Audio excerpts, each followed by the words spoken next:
Let's talk Netflix. Its ad-supported tier has reached 40 million global monthly active users, almost double the 23 million reported in January.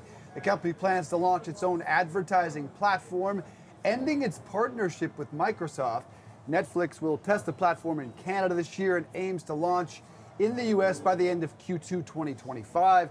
The company's ad-supported plan accounts for 40% of signups in countries where it's available out of 270 million subscribers. This is an enormous win for Netflix. There was a lot of questions going in.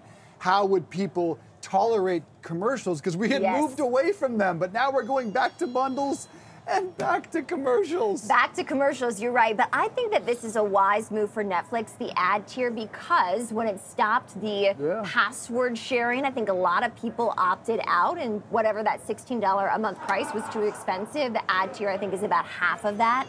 So I think that this was a natural move, another way for them to generate money, because as you and I were talking during the break, since the pandemic, the content just isn't there. I mean, Netflix really got on the map and had a lot of momentum at its back because it was producing so much content. The phrase content is king, I think, really happened because of Netflix, and pretty good content. The Crown, among other episodes, Squid Games and other things. Squid Games, of course, was a pandemic show, but I think some of that content certainly has slowed on the platform. So Bridgerton is not going to bring you back. What is it, season 3? There's some Taylor Swift music in it. Could that be a big gain for Netflix? Bridgerton is not a game changer for me. Not for me.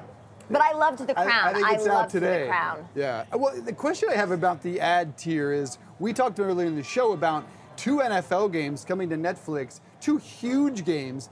If you pay full and you don't have the ad tier, they still have ad breaks built in throughout an NFL game. So how will that work? What will you see? Right. And you will still be subject to, I presume, Netflix ads. So that's another huge gain for Netflix. Well, we know you signed up for the ad, for the full tier. Yes. But there are ad breaks constantly in NFL games. And I do believe Netflix recently said that it was also pivoting its content, right? So I can't remember what exactly the story was, but it was a few weeks ago, 2 or 3 weeks ago, that it's going to be moving away from some of these highly produced shows like The Crown, for instance, right?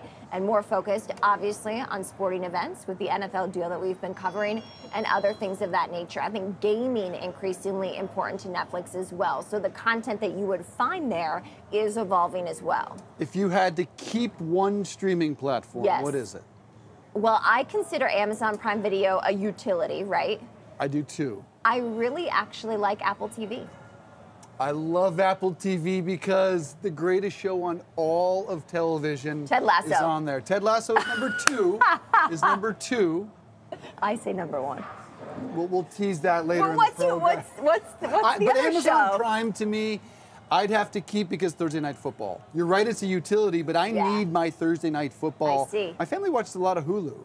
Hulu's very popular. Yeah. I hear that.